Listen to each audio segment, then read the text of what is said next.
Medical terms made ഈസിയുടെ അടുത്തൊരു വീഡിയോയിലേക്ക് എല്ലാവർക്കും സ്വാഗതം. നമ്മളിന്ന് ഡിസ്കസ് ചെയ്യുന്നത് ബ്ലഡ് തന്നെയാണ്, ബ്ലഡിൻ്റെ പാർട്ട് 2.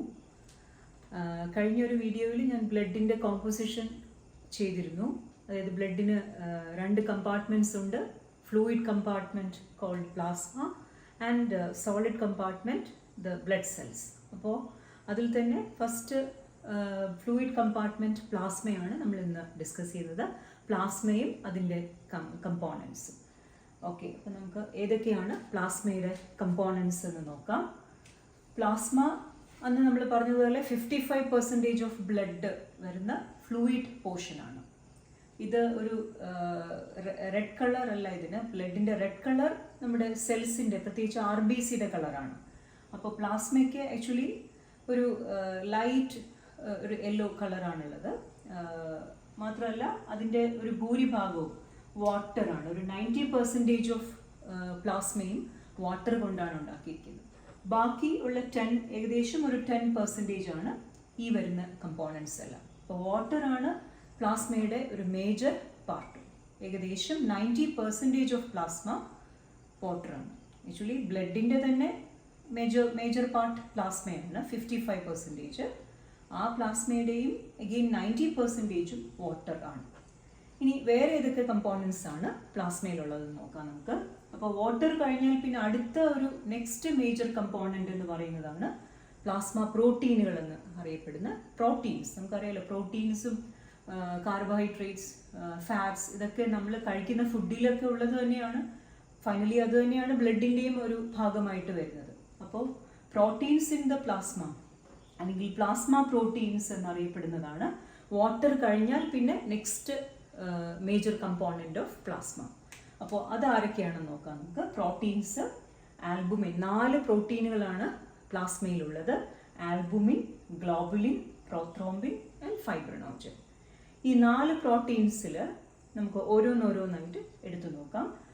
ആൽബുമിനാണ് ആക്ച്വലി ഈ പ്ലാസ്മ പ്രോട്ടീനുകളിൽ തന്നെ ഏറ്റവും കൂടുതലുള്ളത് ആൽബുമിനാണ്. മറ്റ് ഗ്ലോബുലിൻ, പ്രോthrombin, ഫൈബ്രിനോജനെ വെച്ച് നോക്കിയാൽ ഏറ്റവും കൂടുതലുള്ളത് ആൽബുമിനാണ്.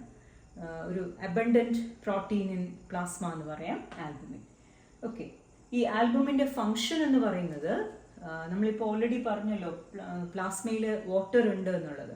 അപ്പോൾ പ്ലാസ്മയിൽ അല്ലെങ്കിൽ ബ്ലഡിൽ, അപ്പോൾ ബ്ലഡിലുള്ള ഒരു വാട്ടറിൻ്റെ അളവ് കറക്റ്റായിട്ട് നിലനിർത്തുക എന്നുള്ളതാണ് ആൽബുമിൻ്റെ ഫങ്ഷൻ. കാരണം ആൽബുമിൻ്റെ മോളിക്യൂൾസ് നല്ല മോളിക്കുലർ വെയിറ്റ് ഉള്ള മോളിക്യൂൾസ് ആണ്. അപ്പോൾ ആ ഒരു വെയിറ്റും ഒക്കെ കൊണ്ട്, ഒരു അട്രാക്റ്റീവ് പവർ കൊണ്ട് ഈ ആൽബുമിൻ മോളിക്യൂൾസ് എപ്പോഴും വാട്ടർ മോളിക്യൂൾസിനെ ബ്ലഡിൽ തന്നെ അല്ലെങ്കിൽ പ്ലാസ്മയിൽ തന്നെ പിടിച്ചു വയ്ക്കുന്നു. അപ്പോൾ അതുകൊണ്ട് ഈ ടിഷ്യൂ സ്പേസസിലേക്കൊക്കെ വാട്ടർ ലോസ്റ്റ് ആകാനുള്ള സാധ്യത കുറവാണ്. അപ്പം അങ്ങനെ ആൽബുമിൻ്റെ പ്രധാന ജോലി ബ്ലഡിലുള്ള വാട്ടറിൻ്റെ അളവ് കൃത്യമായിട്ട് മെയിൻറ്റെയിൻ ചെയ്യുക. അപ്പോൾ അതാണ് maintains water component, water proportion of the blood. അതാണ് ആൽബുമിൻ്റെ ഫങ്ഷൻ. ആൽബുമിനാണ് ഈ പ്രോട്ടീൻസിൻ്റെ കൂട്ടത്തിൽ ഏറ്റവും കൂടുതൽ വരുന്ന പ്രോട്ടീൻ. ഓക്കെ, പ്ലാസ്മ പ്രോട്ടീനുകളിൽ ഏറ്റവും കൂടുതലുള്ളത്. ഇനി നമുക്ക് ഗ്ലോബുലിൻ നോക്കാം. അടുത്ത ആൽബുമിൻ കഴിഞ്ഞാൽ പിന്നെ അടുത്തതാണ് ഗ്ലോബുലിൻ. ഗ്ലോബുലിൻസ് ആക്ച്വലി പ്രത്യേകിച്ച് ഈ 3 ക്ലാസിഫിക്കേഷൻ വരുന്നുണ്ട് ഗ്ലോബുലിൻസിന്, 3 ടൈപ്സ് ആയിട്ട്. അതായത് അവരുടെ ഇതെല്ലാം പ്രോട്ടീനുകളാണ്, അമിനോ ആസിഡ് ചെയിനുകളാണ്. അപ്പോൾ അവരുടെ ആ ഒരു ചെയിൻസിൻ്റെ, അമിനോ ആസിഡ് ചെയിൻസിൻ്റെ ഒരു സ്ട്രക്ചറിൻ്റെ ബേസിസിൽ നമ്മൾ ഗ്ലോബുലിനെ 3 ക്ലാസിഫൈ ചെയ്തിട്ടുണ്ട്. Alpha globulins, beta globulins and gamma globulins. അപ്പോൾ അതിൽ ഓരോന്നിനും, പ്രത്യേകിച്ച് ആൽഫ ബീറ്റ ഗ്ലോബുലിൻസിനൊക്കെ പലതരം ഫങ്ഷൻസ് ആണുള്ളത്. നമ്മുടെ ബ്ലഡിലൊക്കെ കൊളസ്ട്രോൾ പോലെയുള്ളതിനെയൊക്കെ ക്യാരി ചെയ്യുക, അങ്ങനെ പല ഫങ്ഷൻസ്. അതിൽ ഏറ്റവും പ്രധാനപ്പെട്ടതാണ് ഗാമ ഗ്ലോബുലിൻസ്, ഈ 3ാമത്തേത്.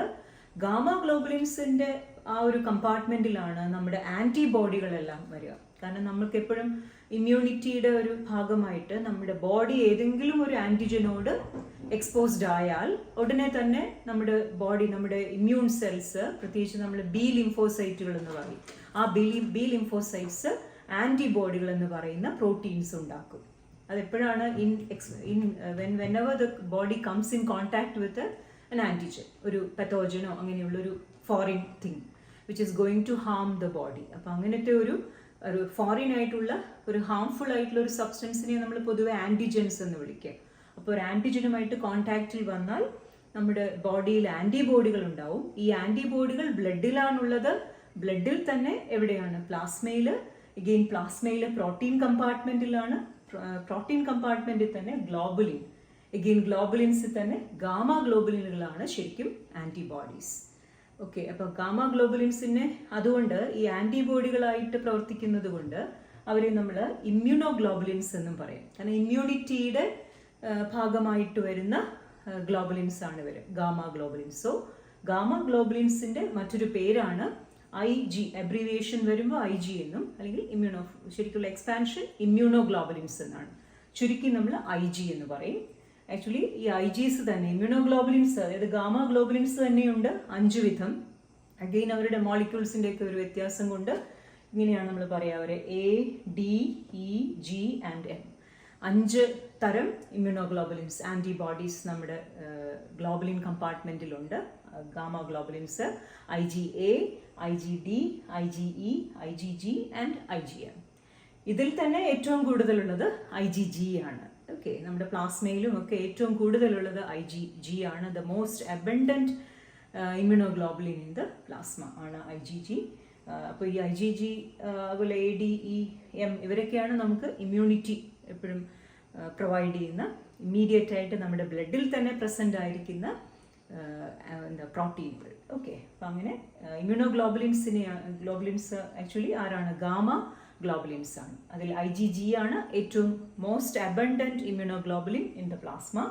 അതുകൂടാതെ നമ്മുടെ IgA നമുക്ക് നമ്മുടെ ബോഡി ഫ്ലൂയിഡ്സിലൊക്കെ കാണാം, ബ്ലഡിലുണ്ട്. അതുകൂടാതെ നമ്മുടെ റെസ്പിറേറ്ററി മ്യൂക്കസ്, നമ്മുടെ നോസിലും നമ്മുടെ ബ്രോങ്കസ് അങ്ങനെയുള്ള റെസ്പിറേറ്ററി ട്രാക്റ്റിലൊക്കെയുള്ള ആ ഒരു മ്യൂക്കസ് സെക്രീഷനിൽ ഒരു പ്രൊട്ടക്ഷന് വേണ്ടിയിട്ട് IgA ഉണ്ട്. പിന്നെ അതുപോലെ നമ്മുടെ ടിയേഴ്സിൽ, നമ്മുടെ കണ്ണുനീര്, അവിടെയും ഉണ്ട് ആൻറ്റിബോഡികളുടെ പ്രസൻസ്. അപ്പോൾ അതിലൊക്കെ ഉള്ളത് IgA ആണ്. അതുപോലെ ബ്രസ്റ്റ് മിൽക്കിലുണ്ട്, സലൈവയിലുണ്ട്. അങ്ങനെയൊക്കെ ബോഡി ഫ്ലൂയിഡ്സിലിരിക്കുന്ന കണ്ടെയ്ൻ ചെയ്യുന്ന ഒരു പ്രത്യേക ഇമ്മ്യൂണോഗ്ലോബുലിനാണ് IgA. അതുകൊണ്ടാണ് ബ്രസ്റ്റ് ഫീഡ് ചെയ്യുമ്പോൾ അമ്മയിൽ നിന്ന് കുട്ടിക്ക് ഇമ്മ്യൂണിറ്റി കിട്ടുന്നത്. That is through the transfer of the IgA present in breast milk. Okay, അതുപോലെ IgG ആണ് ഏറ്റവും കൂടുതലുള്ളത്. IgGക്ക് ഈവൻ IgGയും ഇതുപോലെ പ്ലാസൻ്റ ക്രോസ് ചെയ്തിട്ട് അമ്മയുടെ ബ്ലഡിൽ നിന്ന് ഈ ഒരു ഫീറ്റസിൻ്റെ ബ്ലഡിലേക്ക് പോകാനും പറ്റുന്ന ഒരു ഇമ്മ്യൂണോഗ്ലോബുലിൻ. കാരണം അത് പ്ലാസ്മയിൽ കുറേ അധികമായിട്ടുള്ളത് കൊണ്ട് അത് പ്ലാസൻ്റ ക്രോസ് ചെയ്യാൻ പറ്റും എന്നാണ് IgGയെ പറ്റി പറയാം. ഓക്കെ, IgGക്ക് 2 പ്രത്യേകതകളാണുള്ളത്. ബിക്കോസ് ഒന്ന് ആണ് ഏറ്റവും most abundant immunoglobulin in the plasma. മാത്രമല്ല it can cross the placenta and enter the blood of the foetus from the mother. അപ്പോൾ അങ്ങനെയും ഈ ഫീറ്റസിന്, ഡെവലപ്പിംഗ് ഫീറ്റസിന് അമ്മയിൽ നിന്ന് ഇമ്മ്യൂണിറ്റി കിട്ടുന്നു. അതുകൂടാതെ ജനിച്ചതിന് ശേഷം ബ്രസ്റ്റ് ഫീഡിങ്ങിൽ കൂടിയും കിട്ടുന്നു. അത് IgA ആണ്. Because IgA is present in breast milk. Okay, so that's all about IGs, immunoglobulins. അപ്പോൾ ഗ്ലോബുലിൻസ് ആൽഫ, ബീറ്റ, ഗാമ. അതിൽ ഗാമ ഗ്ലോബുലിൻസിൻ്റെ പേരാണ് IGs അല്ലെങ്കിൽ ഇമ്മ്യൂണോ ഗ്ലോബുലിൻസ്. ഇനിയുള്ള 2 പ്ലാസ്മ പ്രോട്ടീനുകളാണ് പ്രോത്രോംബിനും ഫൈബ്രിനോജനും. ഇവരെ നമുക്ക് ഒരു കാറ്റഗറിയിൽ പെടുത്താം. Because they are the clotting proteins of the blood. ഇപ്പോൾ നമുക്കറിയാലോ ക്ലോട്ടിംഗ് സെല്ലുകളാണ് പ്ലേറ്റ്ലെറ്റ്സ് അല്ലെങ്കിൽ ത്രോംബോസൈറ്റ്സ്. അപ്പോൾ അത് ക്ലോട്ടിങ്ങിന് തുടങ്ങി വെക്കുന്ന ബ്ലഡ് സെൽസ് ആയതുകൊണ്ടാണ് അവർ നമ്മൾ ത്രോംബോസൈറ്റ്സ് എന്ന് പറയുക, പ്ലേറ്റ്ലെറ്റ്സ്. അപ്പോൾ അതേപോലെ ഈ ക്ലോട്ടിങ് പൂർത്തിയാകണമെങ്കിൽ ഏറ്റവും പ്രധാനപ്പെട്ട 2 പ്രോട്ടീനുകൾ നമുക്ക് ആവശ്യമുണ്ട്. അവരാണ് ഈ പ്ലാസ്മയിലുള്ള മറ്റ് 2 പ്രോട്ടീനുകൾ. So they are the prothrombin and the fibrinogen. അപ്പോൾ അത് നമുക്ക് ഇനി മറ്റൊരു വീഡിയോയിൽ, നമുക്ക് ബ്ലഡ് ക്ലോട്ടിങ്ങിൻ്റെ വീഡിയോയിൽ നമുക്ക് ഇവരെ പറ്റി കൂടുതൽ പറയാം. അപ്പോൾ ഇത്രയാണ് 4 പ്ലാസ്മ പ്രോട്ടീനുകൾ. ആൽബുമിൻ ഏറ്റവും കൂടുതലുള്ളത്, which maintains A proper proportion of water in the blood. അതുപോലെ ഗ്ലോബുലിൻ ആണെങ്കിൽ ആൽഫ, ബീറ്റ, ഗാമ ഉണ്ട്. അതിൽ ഗാമ ഗ്ലോബുലിൻസ് ആണ് ഇമ്മ്യൂണോഗ്ലോബുലിൻസ് എന്ന് പറയുന്നത്. അവർ തന്നെയുണ്ട് 5 വിധം, A, D, E, G and M. Okay, and then prothrombin and fibrinogen R proteins necessary four clotting. അപ്പോൾ അതുകൊണ്ട് അവരെ നമ്മൾ ക്ലോട്ടിംഗ് പ്രോട്ടീനുകൾ എന്ന് വിളിക്കുന്നു. അപ്പോൾ ഇത്രയാണ് പ്രോട്ടീനുകളെ പറ്റി. സോ നമ്മൾ വാട്ടർ ഏകദേശം 90% ഉണ്ടെന്ന് പറഞ്ഞു. പ്രോട്ടീൻസ് ആണ് അടുത്ത മേജർ കമ്പോണൻറ്റ്.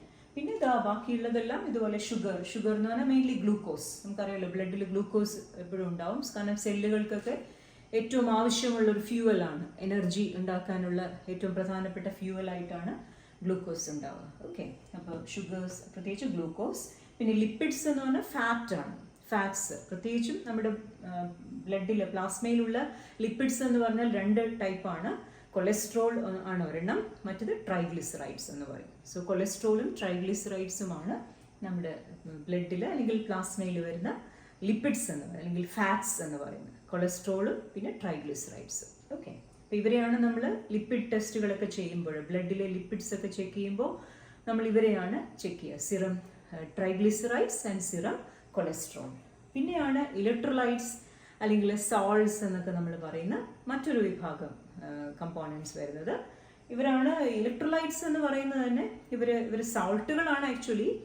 ഇപ്പോൾ സോഡിയം ക്ലോറൈഡ് എന്നൊക്കെ പറയുന്നു, അല്ലെങ്കിൽ സോഡിയം ബൈകാർബണേറ്റ് എന്നൊക്കെ പറയുന്ന സോൾട്ടാണ്. പക്ഷെ അതൊരു പ്ലാസ്മയിൽ ആയിരിക്കുമ്പോൾ അവർ ഇലക്ട്രിക്കൽ ചാർജോട് കൂടിയാണ് നിൽക്കുക. ഇപ്പോൾ സോഡിയം എന്ന് പറഞ്ഞാൽ സോഡിയം അയൺസ് ആയിട്ടാണ് നമുക്ക് കാണാൻ പറ്റുക, അല്ലെങ്കിൽ പൊട്ടാഷ്യം അയൺസ്, അല്ലെങ്കിൽ ബൈകാർബണേറ്റ് അയൺസ് HCO3 മൈനസ് എന്ന് പറയും.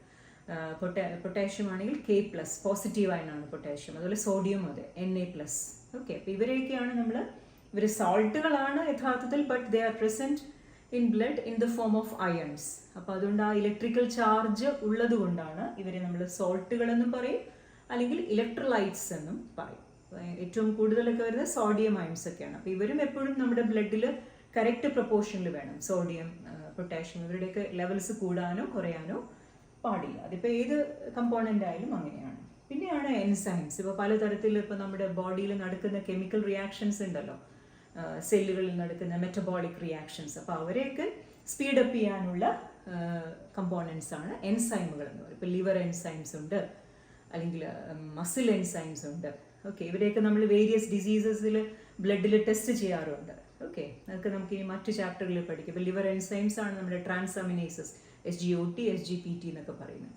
അതുപോലെ ഹാർട്ട് മസിലിലും സ്കെലിറ്റൽ മസിലിലും ഒക്കെയുള്ള പ്രോട്ടീനുകളാണ് CPK എന്നൊക്കെ പറയും, ക്രിയാറ്റിൻ ഫോസ്ഫോ കൈനേസ് ഇവരൊക്കെ.